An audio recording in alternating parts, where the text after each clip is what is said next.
अब हम लोग एक्सरसाइज 8B का क्वेश्चन नंबर 20 देखते हैं। बोल रहा है in how many ways can the following prizes be given away to a class of 20 students, है ना। 20 स्टूडेंट्स का स्ट्रेंथ का क्लास है और उसमें फ्लोइंग प्राइजेज, ये प्राइजेज उन्हें क्या करना है, डिस्ट्रीब्यूट करना है ना। तो ऐसे कितने तरीके हो सकते हैं, कितने डिफरेंट पॉसिबिलिटी हो सकता है या कितने डिफरेंट पैटर्न हो सकता है to distribute the following prizes. एक साथ डिस्ट्रीब्यूट करना है first and second in mathematics.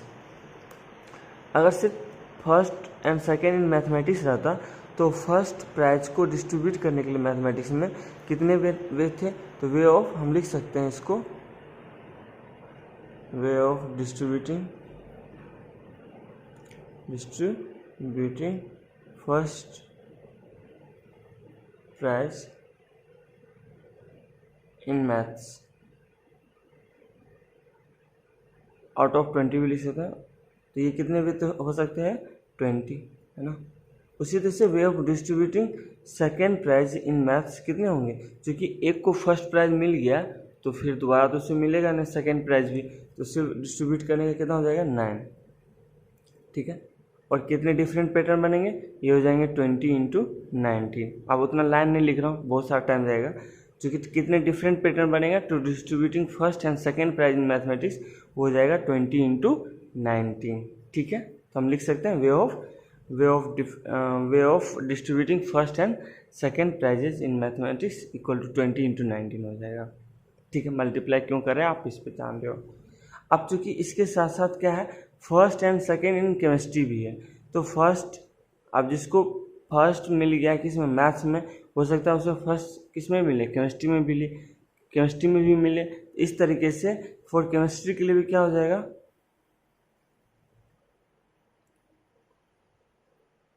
Twenty × 19, ये डिफरेंट पैटर्न बनेगा। फर्स्ट इन फिजिक्स, तो फिजिक्स के लिए क्या अपना कितना हो जाएगा, फॉर फिजिक्स के लिए भी, क्योंकि एक ही है, एक के लिए सिर्फ 20 वेज हो जाएगा। एंड फर्स्ट इन इंग्लिश, और फॉर इंग्लिश के लिए फर्स्ट इंग्लिश में तो ये भी 20 वेज, यानी हो सकता है 20 इसलिए लिख रहा हूँ क्योंकि फर्स्ट प्राइज अगर जिसको फिजिक्स में मिल गया, मैथ्स में मिल गया, केमिस्ट्री में मिल गया, फिजिक्स में मिल गया, हो सकता है इंग्लिश में भी उससे भी क्या हो फर्स्ट प्राइज मिले। तो इसे कितने वेज हैं, 20। जब ये तीनों एक साथ इवेंट होगा, ये चार, तो ऐसे कितने डिफरेंट पैटर्न बनेंगे, तो हम क्या कहेंगे, सबको मल्टीप्लाई करना होगा। तो number of ways for distributing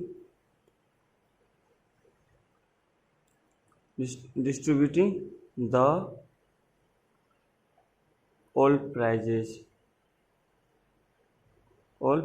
कितना हो जाएगा, सब एक साथ इवेंट होगा तो सब मल्टीप्लाई होगा, ठीक है।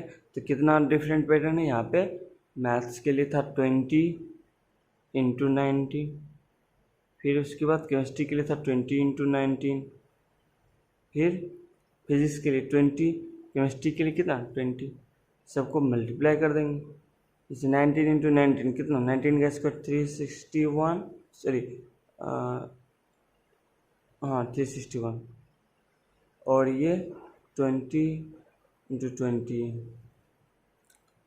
416 234, फिर इसको से मल्टीप्लाई कर देंगे।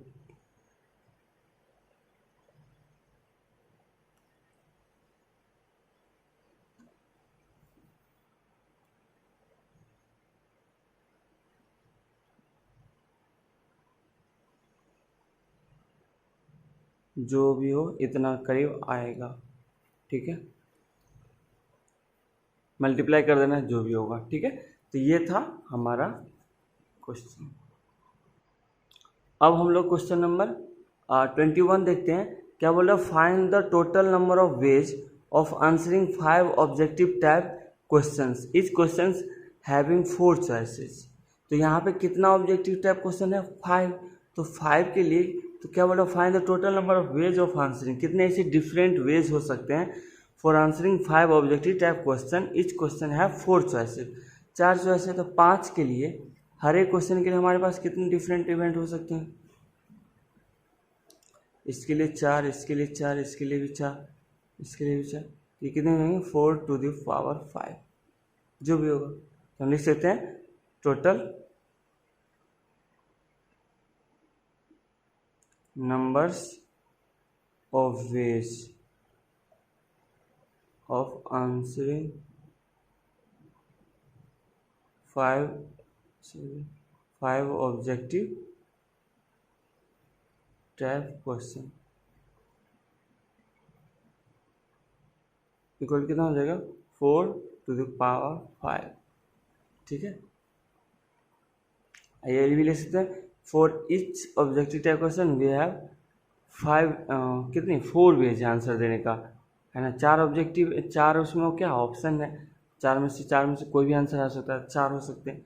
फॉर सेकेंड के लिए 4, थर्ड के लिए 4 वे है। तो जब एक साथ 5 का आंसर देना है तो हमारे पास कितने वे होंगे? वही सबका क्या करेंगे? मल्टीप्लाई कर देंगे 4 to the power 5।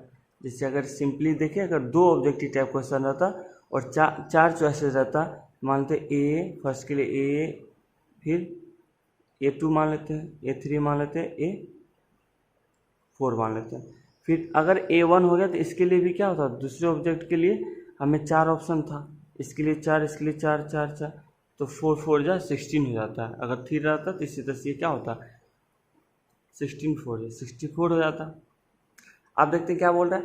A gentleman has 6 friends to invite, 6 friends से इनवाइट करने के लिए। In how many ways he send invitation card to them if he has 3 servants to carry the cards? Carry card, है ना, चूँकि 6 friend को क्या करना है? इनवाइट करना। और इनवाइट करने के लिए यहाँ 3 लोग हैं, ठीक है। 3 लोग को क्या करना है? कार्ड को डिस्ट्रीब्यूट करना है 6 फ्रेंड में। तो हो सकता है कि 6 जो फ्रेंड है ना,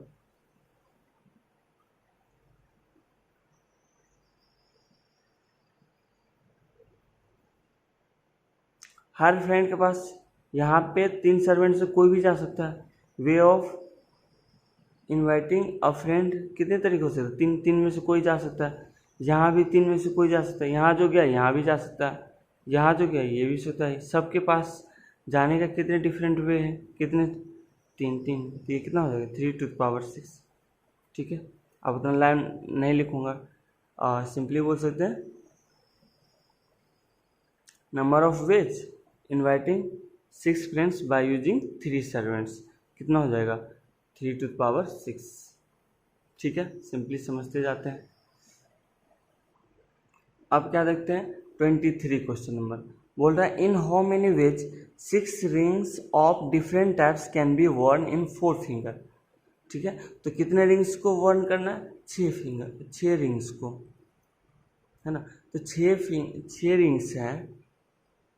similarly for each rings we have 4 option है। हर एक रिंग्स के लिए अगर एक रिंग है, इस रिंग्स को क्या कर सकते हैं? 4 में से किसी को पहनाया जा सकता है। तो हम लिख सकते हैं way of wearing each ring equal to कितना है? 4। फर्स्ट रिंग को 4 फिंगर में से किसी में भी पहनाया जा सकता है। उसी तरह से सेकेंड रिंग को भी क्या किया जा सकता है? 4 में से किसी को पहनाया जा सकता है। आप इसी तरह से लिखते हैं वे ऑफ वेयरिंग 6 रिंग्स कितना हो जाएगा? 4 इंटू 4 इंटू 4, 6 है तो 6 कितना हो जाएगा? 4 टू द पावर 6। ठीक है, सिमिलरली 24 देखते हैं। बोल रहा है in how many ways can 5 letters be posted in 4 letter box. तो 5 लेटर्स को करना है तो उसी तरह से क्या होगा? 5 के लिए, एक के लिए, ईच के लिए कितना होगा? 4 वेज है, किसी भी लेटर बॉक्स में डाल सकते हैं, है ना। हर एक लेटर को ऑप्शन है 4 लेटर बॉक्स, किसी में डाल दे, इसको भी 4 में से किसी में, इसको भी। तो ऐसे कितने डिफरेंट पैटर्न बनेंगे तो कितना हो जाएंगे? 4 टू द पावर 5 डायरेक्ट लिख सकते हैं। ठीक है, नेक्स्ट देखते हैं। यहाँ बोला कि how many 3 letters word can we form using A B C D E if repetition of the letter is not allowed? repetition allowed नहीं है। तीन, आपके पास कितने लेटर्स हैं? A B C D E 5 है, और इसकी सहायता से हमें 3 लेटर वर्ड्स बनाना है। 3 बनाना है, फर्स्ट सेकेंड थर्ड।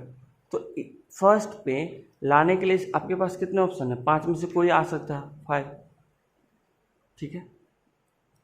चूंकि एक लेटर यहाँ आ गया है तो अब हमारे पास बचा 4, तो 4 में से किसी को लाना पड़ेगा। तो यहाँ पे 4 लाने के लिए हमारे पास कितने हो गए?